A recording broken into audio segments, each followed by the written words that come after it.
First Contact's Price. The Valere science vessel, Eternal Seeker, drifted silently through the void of space, its crystalline hull reflecting the distant starlight. Chief Researcher Zira Val stood at the observation deck, her iridescent scales shimmering as she studied the latest readings from their deep space sensors. The ship had been tracking an unusual quantum signature for the past 3 cycles, something unlike anything recorded in the consortium's vast databases. Chief Researcher, her assistant's voice chimed through the neural link. "We've detected something at the edge of the Nixian Nebula. You need to see this." Zira moved swiftly through the organic corridors of the ship, her movements fluid and purposeful. The research vessel's central chamber was alive with activity, holographic displays showing a massive structure floating in the void, clearly artificial and clearly ancient.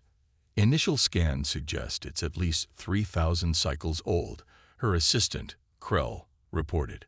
But the energy signature, it's active, Chief, and the construction materials match nothing in our database. Zira studied the readings carefully. The structure was massive, easily the size of a small moon, its surface covered in strange geometric patterns that seemed to pulse with an inner light. But what caught her attention was the writing etched into its surface, characters that sent a chill through her body. "Human," she whispered, the word feeling foreign on her tongue. The Valere had only encountered traces of human civilization in their archaeological expeditions.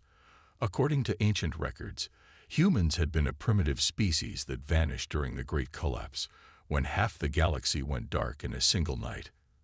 "Prepare a detailed scan," she ordered, "and contact the Consortium Council immediately. This is beyond our mandate." As her crew worked, Zira couldn't shake the feeling that they had stumbled upon something far more significant than a simple relic. The energy readings from the structure were increasing, following a pattern that suggested purpose rather than decay. The Council's response was swift and unexpected. Within moments of transmitting their findings, a fleet of Consortium warships emerged from quantum space around them. The sleek, predatory shapes of Drachnid vessels surrounded the science ship, their weapon systems humming with barely contained energy. "This is High Commander Vex of the Consortium Defense Fleet," a voice boomed through their communications array. "Your vessel is now under military quarantine. Maintain position and prepare for boarding." Zira felt her scales flatten in alarm. The Consortium, despite its proclaimed dedication to peace and scientific advancement, maintained a powerful military force. But their response to a simple archaeological discovery seemed drastically disproportionate. The boarding party arrived within minutes, led by a towering Drachnid warrior whose black scales absorbed light like a cosmic void. "Chief Researcher," he addressed her formally, "I am Colonel Zarkax. Your discovery has activated certain protocols." "Protocols?" Zira questioned. "This is a scientific expedition. We found nothing that warrants." "What you found," Zarkax interrupted, "is confirmation of what we feared for the past decade. The humans are returning." Before Zira could process this statement, the structure in space began to pulse with increasing intensity. Energy readings spiked off their charts, and space itself seemed to ripple around it. "Multiple quantum signatures detected," Krell shouted. "Massive objects emerging." By the first light, through the observation window, Zira watched in awe as massive shapes began to materialize from the distorted space around the structure. Ships, hundreds of them, appearing from nowhere. Their design was unlike anything in known space. Angular, aggressive, bristling with weapon systems that made the Consortium vessels look like toys in comparison. "The beacon has served its purpose," Zarkax muttered. "They've found their way back." A transmission cut through all communication channels, broadcasting in perfect Consortium standard. "This is Admiral Sarah Chen of the United Terra Fleet. We have returned to reclaim what was taken from us. The sins of the past will be answered for." The human ships moved with impossible precision, forming battle formations that spoke of centuries of warfare experience. The Consortium fleet, despite their numerical advantage, began to fall back.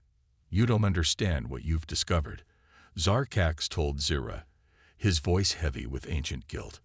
The humans didn't vanish during the Great Collapse. They were driven out, betrayed by the very alliance that claimed to protect them. And now they've returned, with technology and capabilities we can't begin to comprehend. As if to emphasize his point, several human vessels suddenly vanish, only to reappear inside the consortium formation. The precision of their quantum jumps was beyond anything Zira had thought possible. The consortium has maintained peace for 1,000 cycles, Zira argued. Surely they don't intend to. Her words were cut short as the human fleet opened fire. Their weapons weren't the elegant energy beams or quantum torpedoes of consortium ships. They fired projectiles, crude by consortium standards, but accelerated to velocities that turned them into unstoppable forces of destruction. 3 Drachnid warships simply ceased to exist, torn apart by the kinetic bombardment. All vessels, stand down, Admiral Chen's voice commanded. This demonstration was a courtesy. We have not forgotten the hospitality shown to us by the consortium.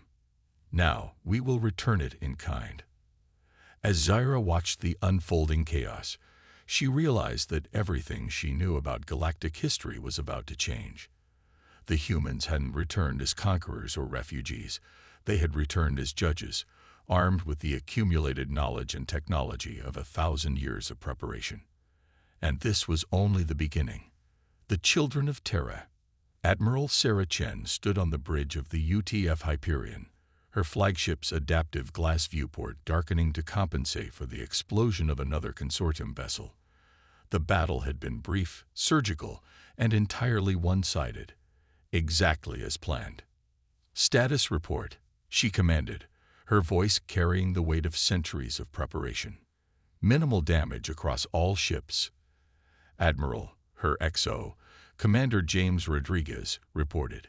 "The consortium fleet is in full retreat, except for the science vessel and 3 military escorts that surrendered." Sarah nodded, studying the holographic display showing the battlefield. 1,000 years ago, humanity had been forced to flee through experimental quantum gates, driven from their homes by the very allies who had promised to protect them. Now they had returned, armed with technologies developed during their exile in the dark spaces between galaxies. "Open a channel to the science vessel," she ordered.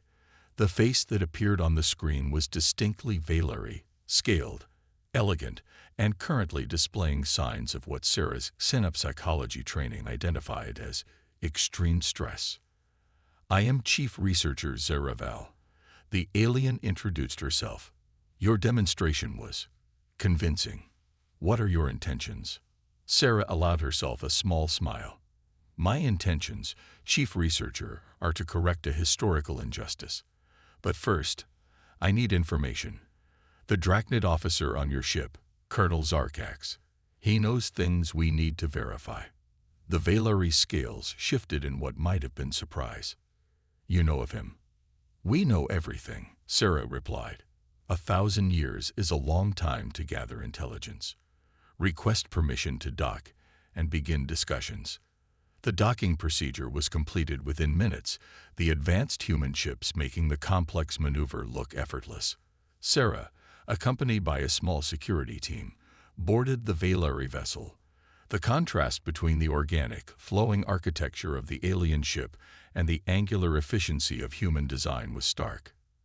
Colonel Zarkax waited in the ship's conference chamber, his black scales no longer radiating the same authority they had earlier. "Admiral Chen," he greeted her, "the humans have indeed advanced beyond our predictions.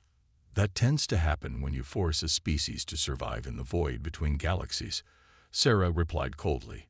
"But we're not here to discuss our achievements. We're here about Project Sanctuary." The Drachnid warrior's reaction was subtle but unmistakable. That information was purged from all records. "Not all," Sarah corrected him. "You see, Colonel, when the consortium betrayed us, they'd made a crucial mistake. They assumed we would die in the void, that the quantum gates would scatter us across space. Instead, we found each other. We built, we advanced, and we remembered." Sarah activated a holographic projector, displaying images that made the Drachnid physically recoil. Project Sanctuary wasn't about protecting the galaxy from human aggression, was it? It was about preventing us from discovering the truth about the quantum gates, about what lies beyond them. Zyra, who had been quietly observing, finally spoke up. What truth? Our histories speak only of human aggression, of the need to contain a dangerous species. The truth, Sarah said, her voice hard, is that humans weren't exiled because we were dangerous. We were exiled because we were getting too close to discovering what the consortium had been hiding for millennia. The gates aren't just transportation devices. They're keys to something far more significant. She turned to Zarkax. Your ancestors found the gates, didn't they? But you couldn't activate them fully. Something in human genetics, in our quantum neural patterns, made us uniquely capable of interfacing with the technology. And that terrified the consortium leadership. You don't understand what's at stake, Zarkax growled. The gates were sealed for a reason. What lies beyond them? We know exactly what lies beyond them, Sarah interrupted. We've spent 1,000 years exploring the quantum network, mapping what your ancestors tried to hide. The entities you fear, the ones you sealed away, they're not our enemies. They're our ancestors. The revelation hung in the air like a physical presence. Zara looked between the human admiral and the Drachnid colonel, her scientific mind rapidly processing the implications. The quantum gates, Sarah continued, were built by a human civilization that existed millions of years ago. A civilization that seeded this galaxy with life, including early humans. Your ancestors found their technology, used it to build their empire, and then discovered to their horror that the descendants of the gate builders were evolving right here on Earth. She walked to the viewport, watching as her fleet maintained its perfect formation around them. We didn't come back for revenge, Colonel. We came back because what's coming is far worse than anything the consortium feared from us. The gates are failing. The seals your ancestors placed are breaking down. And only we can fix what's broken. Commander Rodriguez's voice came through Sarah's neural link. Admiral, we're detecting massive quantum fluctuations from the artifact. Something's coming through. Sarah's expression remained calm, but her eyes held a glint of anticipation. Right on schedule. Now, Colonel, Chief Researcher, you're about to see why the consortium should have helped us 1,000 years ago instead of fearing us. The space around the ancient structure began to twist, reality itself seeming to fold and unfold. What emerged wasn't a ship or a fleet. It was a cascade of pure energy, taking shape into something that defied conventional physics. That, Sarah announced, is one of our ancestors, and it's here to help us save every species in this galaxy, including those who once betrayed us. Because that's what humans do. We protect, we build, and we forgive. But we never, ever forget. Warriors of the Void. The consortium emergency session erupted into chaos as the holographic projections showed the human fleet's capabilities. High Chancellor Vex of the Drachnid Imperium watched in stern silence as his fellow council members argued among themselves. They've already breached the Nixian defense line, shouted the Meridian representative, their crystalline form flickering with agitation. Their quantum jumping capabilities exceed anything we've ever seen. The humans aren't just attacking military targets, observed the Sylvani elder, her root-like appendages twisting anxiously. They're systematically accessing every ancient data archive in their path. They know exactly what they're looking for. Vex raised his scaled hand, commanding immediate silence. What they're looking for is irrelevant. The seals must be maintained. Deploy the Omega Fleet. A collective gasp rippled through the chamber. The Omega Fleet, the consortium's most closely guarded secret, a force of ships built using forbidden technologies salvaged from the same ancient ruins that had led to humanity's exile.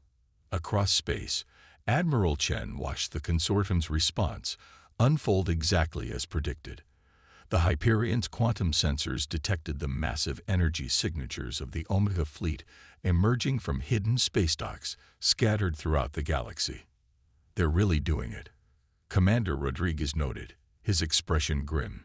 Using the very technology they condemned us for discovering. Sarah's lips curved into a knowing smile. The difference, Commander, is that we've had 1,000 years to understand this technology. They'd been afraid to even study it properly. She turned to her neural interface specialist, Lieutenant Maya Patel. Status of the quantum network. Maya's fingers danced through holographic displays as her neural implants processed vast streams of data. The ancient gates are responding, Admiral.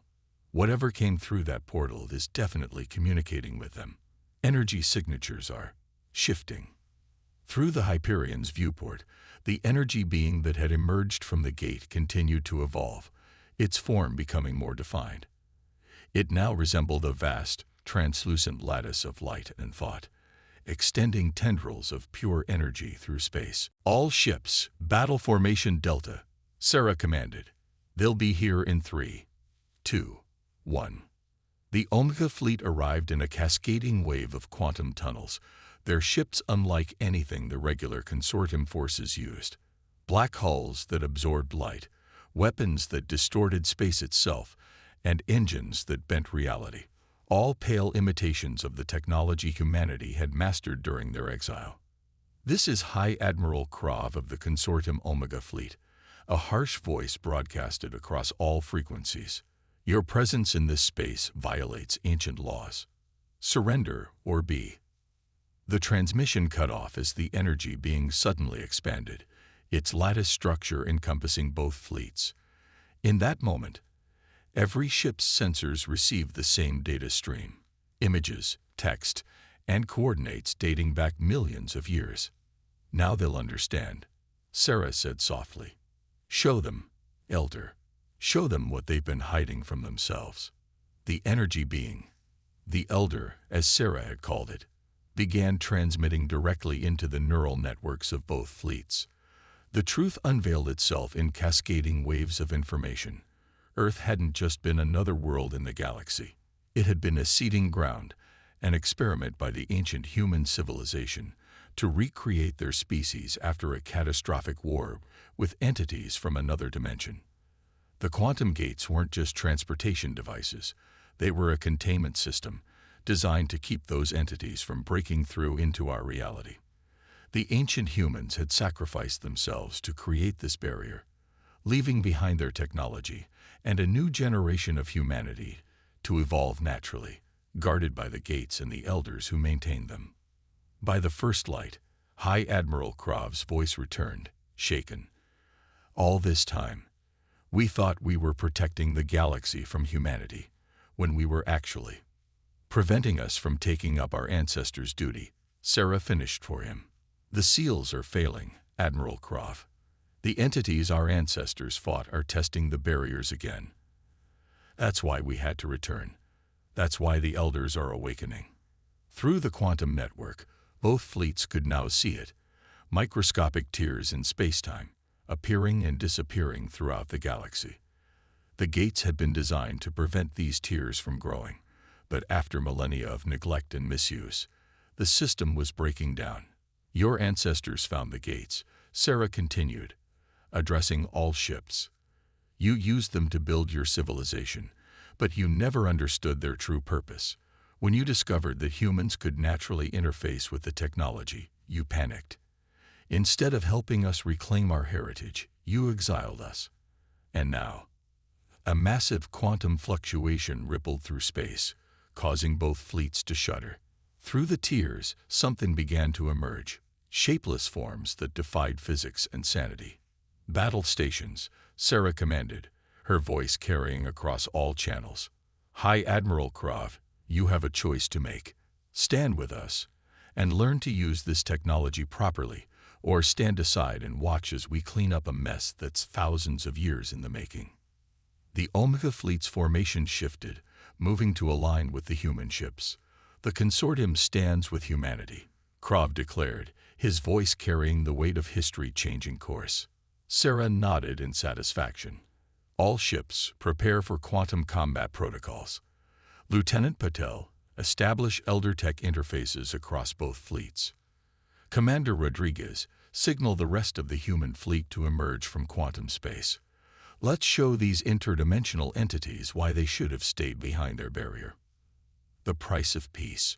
Reality itself seemed to tear as the interdimensional entities pushed through the quantum breaches. Their forms defied description. Shifting masses of geometric impossibilities that hurt the mind to observe. The combined human and consortium fleets held their formation as the elder beings positioned themselves at strategic points throughout the battlefield. Multiple breaches detected. Lieutenant Puddle reported her neural interfaces processing data faster than ordinary computers could manage. The entities are attempting to establish stable corridors into our space. Sarah Chen stood at the center of the Hyperion's bridge, her expression resolute. Deploy the quantum anchors. Show the consortium ships how to properly interface with their elder tech systems. Through the neural network, human specialists began guiding their former enemies in the proper use of the ancient technology they'd been misusing for centuries. The Omega Fleet's ships began to pulse with new energy as their crews finally understood the true potential of their vessels. High Admiral Krov's voice came through the command channel, filled with awe. This power, all this time, we were barely scratching the surface. The ancient humans built these systems to be used in harmony with conscious minds, Sarah explained.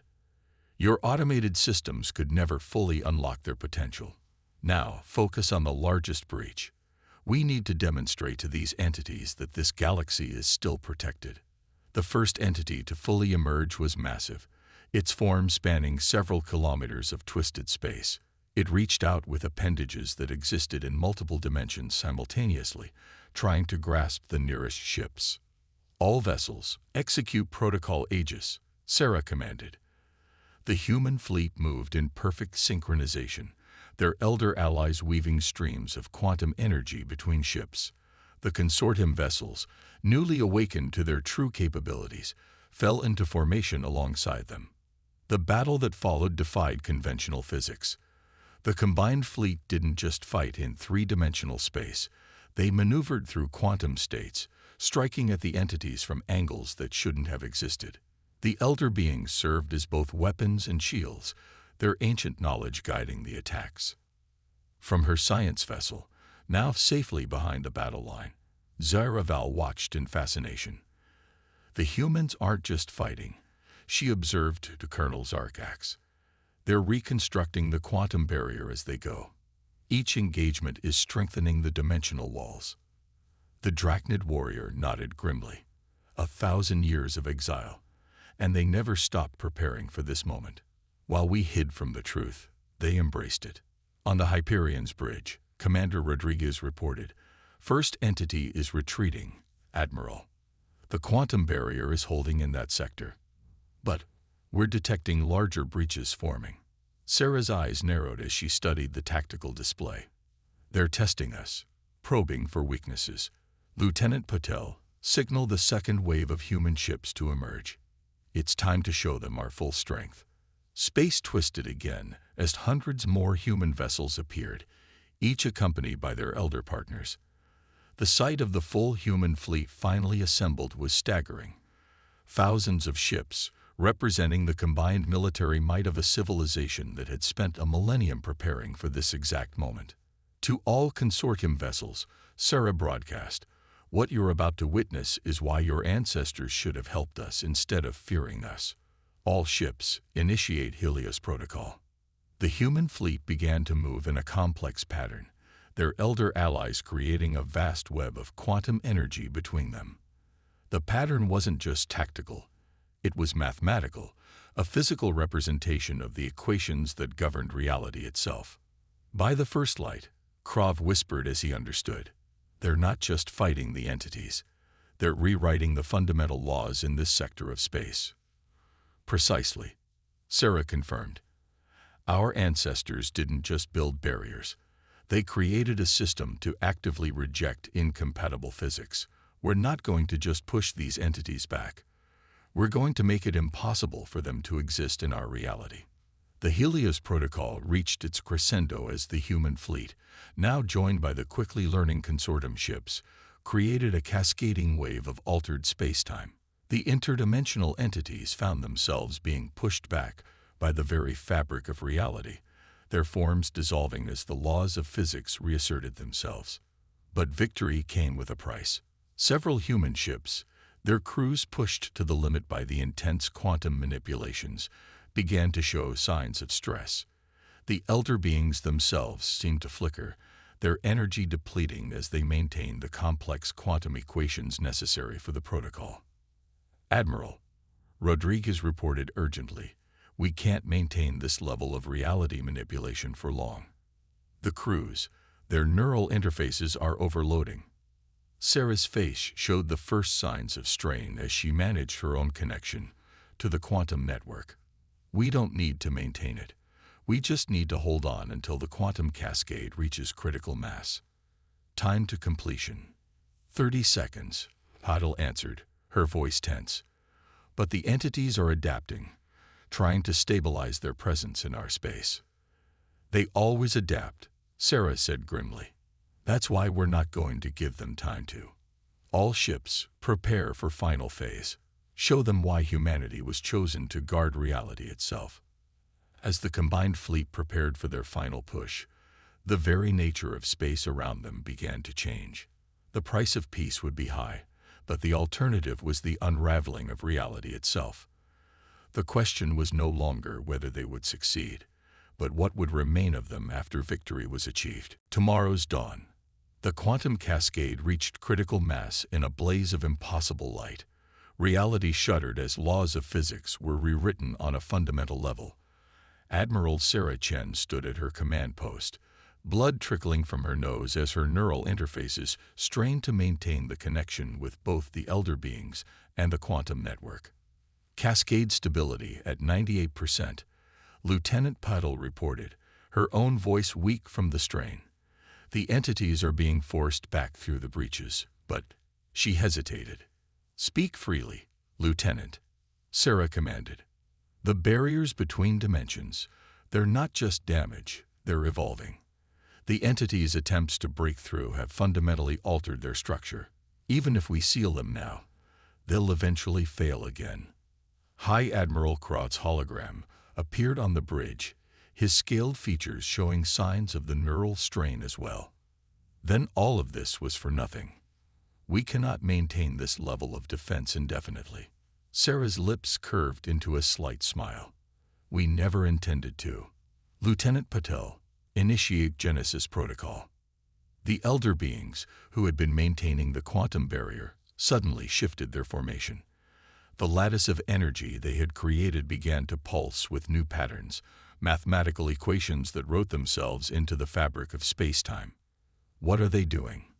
Zyra asked from her observation post, her scientific instruments struggling to analyze the phenomenon. "They're not just sealing the barriers," Sarah explained, her voice carrying across all channels. "They're teaching reality to defend itself. The gates were never meant to be permanent. They were a stopgap measure until humanity was ready to implement the final solution." Through the quantum network, every being in both fleets could see it. The elder beings weren't just energy constructs or ancient guardians. They were templates, living mathematical proofs of how reality could be reshaped. And humanity, with their unique neural patterns, were the keys to implementing those changes. "All human ships," Sarah commanded, "prepare for full neural integration. Consortium vessels, maintain the perimeter.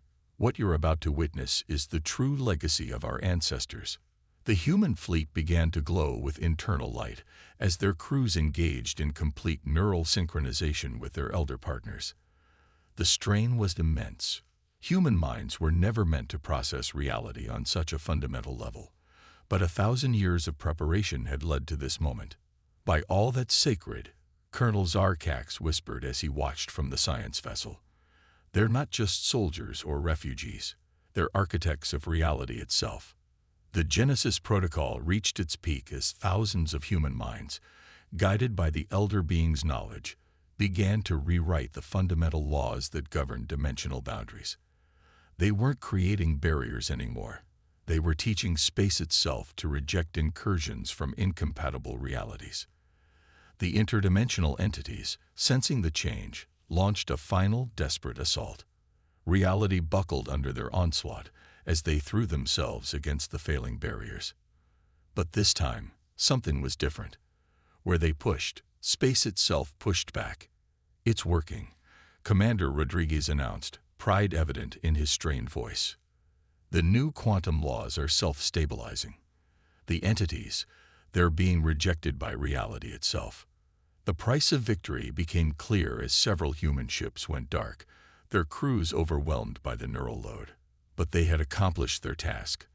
The dimensional breaches began to seal themselves, not through artificial barriers, but through the new laws of physics that humanity had written into existence. Sarah Chen stood on shaking legs, her neural interfaces cooling as the strain decreased. "To all ships, the Genesis protocol is complete. Stand down from battle stations and begin recovery operations." "Admiral," High Admiral Croft called, his voice filled with a mixture of awe and concern, "what exactly have you done?" "We've fulfilled our ancestors' final mission," Sarah replied. "The quantum gates were never meant to be permanent. They were a teaching tool, showing us how reality could be reshaped.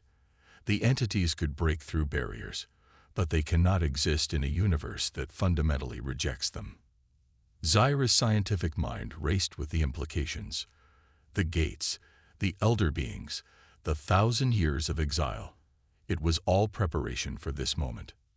"More than that," Sarah said, allowing herself to rest in her command chair. "It was evolution.